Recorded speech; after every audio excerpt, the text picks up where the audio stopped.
So இப்போ வந்து position of center of mass, system of two particles will see. Position of center of mass for a system of two particles. For a system of two particles. இது வந்து ஒரு coordinate system. Right? X, Y. இது நம்ம என்ன சொல்லுவோம்? Origin. இப்ப என்கிட்ட இங்க ஒரு பார்ட்டிகல் இருக்கு. Point particle M1. This is point particle M2. இப்போ ஒரு பாயிண்ட் பார்ட்டிகல் இருந்தா நம்ம பாயிண்ட் மாஸ்ன்னு சொல்லிடுவோம். ஆனா இங்க ரெண்டு பார்ட்டிகல்ஸ் இருக்கு. So it's system of particle. That is ரெண்டு பார்ட்டிகல் சேர்ந்து இருக்கு. ஓகே, இப்ப கவனிங்க, இந்த சென்டர் ஆஃப் த ஆரிஜின்ல இருந்து M1க்கு வரையக்கூடிய வெக்டர் பேர் என்னது? Position vector, right? ஸோ ஆரிஜின்ல இருந்து அந்த மாஸுக்கு வரையிறது R1 வெக்டர். ஆரிஜின்ல இருந்து M2க்கு வரையக்கூடிய வெக்டர் பேர் என்னது? R2 vector. இப்ப line joining M1 and M2 என்னது? Line joining M1 and M2 இதானே? ரைட்டா இல்லையா? இது M1, இது M2. This is the line joining M1 and M2. இப்ப சென்டர் ஆஃப் மாஸ் எங்க இருக்கும் அப்படின்னா, நீங்க கெஸ் பண்ணுங்க, இந்த லைன் ஜாயினிங்ல ஏதோ ஒரு இடத்துல வரும். அதே ஆனா எங்கன்னு தெரியல, எக்ஸாக்டா மிடில் வரணும்னு அவசியம் கிடையாது. இப்ப என்னன்னா, சோ பொசிஷன், இப்ப M1 ஓட position is R1 vector, M2 ஓட பொசிஷன் R2 வெக்டர். அதே மாதிரி இந்த சென்டர் ஆஃப் மாஸ் ஓட பொசிஷன் வெக்டர் வந்து going to be R-com vector. Centre of mass ஓட position vector. Okay, so formula என்ன அப்படின்னா, R-com vector is equal to M1 R1 vector M1 plus M2. இப்போ உங்களுக்கு क्वेश्चनல என்ன கொடுத்துருவானா, R1ன்றது பொசிஷன் வெக்டர், R2ன்றது position vector, right? So M1 ஓட பொசிஷனை can I call it as x1, y1? Doubts இருந்தா அன்மியூட் பண்ணுங்க.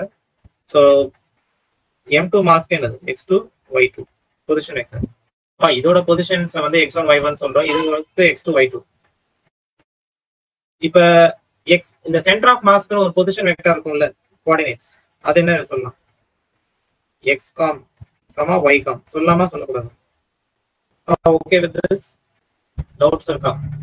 ஒரு ஆப்ஜெக்ட்டோட position x1, y1, x2, y2, centre of mass மட்டும் ஸ்பெஷலா நம்ம என்ன சொல்றோம்? x-com, y-com we are going to call, right? இப்போ R1 வெக்டரை நம்ம எப்படி எழுதலாம்? இது நம்ம ஆல்ரெடி படிச்சிருக்கோம். x2 i cap plus y2 j. இத நம்ம பாயிண்ட் வைஸ் சொன்னோம்னா என்ன சொல்லலாம்? x1, y1. இது எல்லாமே ஸ்டாண்டர்ட் வே ஆஃப் ரைட்டிங் இல்லையா? Everyone okay with this? இப்போ r காமா எப்படி எழுதலாம்? கமான், r காமா எப்படி எழுதுறது? சொல்லுங்க, r காமா எப்படி எழுதலாம்? What is the position vector? Position vectorன்றது எப்பவுமே என்னது? It should be drawn from where? R1, R2, r com are position vectors, and drawn from where?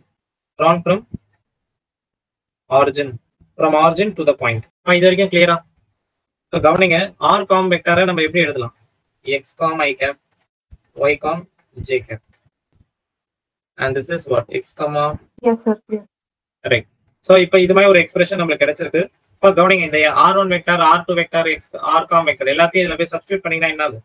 இது எல்லாத்தையும் எடுத்து போய் சப்ஸ்டிட்யூட் பண்ணீங்கன்னா you can show that x com ஓட வேல்யூ என்ன வரும்? இந்த வெக்டர் சைன் இந்த எக்ஸ்பிரஷன்ஸ்லாம் உள்ள சப்ஸ்டிட்யூட் பண்ணிட்டு i காம்பனன்ட்ஸ் தனியா, j காம்பனன்ட்ஸ் தனியா பிரிச்சீங்கன்னா what you will get? x com ஓட ஆன்சர் வந்து you will get like this. y com ஓட ஆன்சர் வந்து கவனிங்க, this is method 1 you can take. Centre of mass கண்டுபிடிக்கிறதுக்கு மெத்தட் 1. R1 வெக்டர், R2 வெக்டர், M1, M2 எல்லாம் கொடுத்துட்டா இந்த மெத்தட் யூஸ் பண்ணுங்க. இல்ல சார் எனக்கு வந்து x1, x2, y1, y2 தனித்தனியா கொடுத்துருக்கானா இதை தனித்தனியா கண்டுபிடிச்சிட்டு என்ன பண்ணலாம்? கவனிங்க, x-com, y-com தனித்தனியா கண்டுபிடிச்சிட்டு finally what you can do? R-comல போய் சப்ஸ்டிட்யூட் பண்ணுங்க. R-comன்றது என்னது? x-com i cap plus y-com j cap. M1 plus M2 நம்ம என்னன்னு கூப்பிடுவோம்? Total mass. Right, so we will work out some problems. இப்போ உங்ககிட்ட ஒரு क्वेश्चन, ஒரு எக்ஸாம்பிள் குயிக்கா we will work out. M1 1 kg, M2 10 kg. Wait பண்ணுங்க, இது வந்து ஒரு example problem. I will work out and discuss some results. So கவனிங்க, நம்மளோட டாஸ்க் என்ன அப்படின்னா R-com வெக்டரை கண்டுபிடிக்கிறது. கரெக்டா? இது என்னன்னு கண்டுபிடிக்கிறது. பட் ஆனா இது டைரக்டா கண்டுபிடிக்க முடியாது, ஏன்னா R1 வெக்டர், R2 வெக்டர் எல்லாம் கொடுக்கல. இப்ப இதை எப்படி கண்டுபிடிக்கிறேன் அப்படின்னு பாருங்க. ஆப்ஜெக்டோட பொசிஷனை கண்டுபிடிக்க ட்ரை பண்ணுங்க. இதோட பொசிஷன் என்னது? ஆரிஜின்ல இருக்கு 0, 0. everyone listen here. இதோட வேல்யூ 0, 0. இதோட என்ன இருக்கும்? 10, 0. You are okay with this? What is x1? 0. What is y1? 0. Correct? What is x2? 0. x2 ன்றது என்ன? 10. +10 போடுங்க, ஏன்னா பிளஸ் மைனஸ் நம்ம கரெக்டா போடணும். y2 என்ன வரும்? 0. இப்போ x-com என்ன வரும் கண்டுபிடிங்க. இப்போ இதோட mass already values has been given. So என்ன வரும்? 1 into 0. into divided by what? 11. So what is the final answer? 100 by 11. For 9.09 வரும். Okay, 9.09. If I'm not wrong. Okay, 9.09 அப்படின்னு வருது XCOM value. YCOM கண்டுபிடிச்சு பாத்தீங்கன்னா YCOM ஓட ஆன்சர் என்ன வரும்? Y1 0, Y2 0. So you will get answer as 0. So actually என்னன்னா point வந்து என்னது? நம்மளுக்கு என்ன பாயிண்ட் கிடைச்சிருக்கு? XCOM comment by XCOM YCOM என்ன பாயிண்ட் கிடைச்சிருக்கு? 9.09, 0. கரெக்டா? ஆக்சுவலா இதை கவனிச்சு பாருங்க. இது எதுக்கு க்ளோஸரா வந்திருக்கு? M1 க்கு க்ளோஸரா வந்திருக்கா, M2 க்கு க்ளோஸரா வந்திருக்கா? M2 க்கு க்ளோசர். கரெக்டா இல்லையா? நம்மளோட சென்டர் ஆஃப் மாஸ் பாயிண்ட் வந்து எதுக்கு க்ளோஸரா இருக்கீங்க? M2 க்கு க்ளோஸரா இருக்கு. ஏன்? இந்த எக்ஸாம்பிள்ல இருந்து நம்மளால என்ன ஸ்டேட்மெண்ட் சொல்ல முடியும்?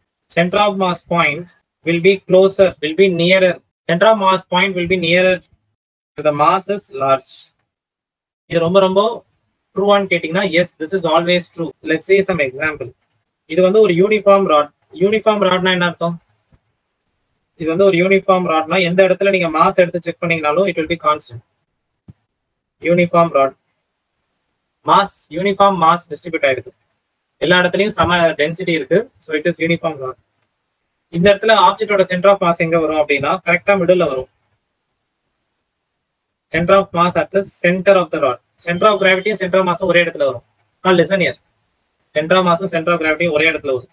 ஆனா சில டைம் வந்து மாஸ் வந்து இப்படி ஷேப் ஆஃப் த ராட் இப்படி இருந்துச்சு அப்படின்னா எந்த சைடு மாஸ் அதிகம்? ரைட் ஹேண்ட் சைடா லெஃப்ட் ஹேண்ட் சைடா? அப்போ மாஸ் வந்து இதுதான் சென்டர் அப்படின்னா சென்டர் ஆஃப் மாஸ் எங்க இருக்கும்? ஸோ எந்த சைடு மாஸ் அதிகமா இருக்கும் அந்த சைட்ல என்ன ஆயிடும்?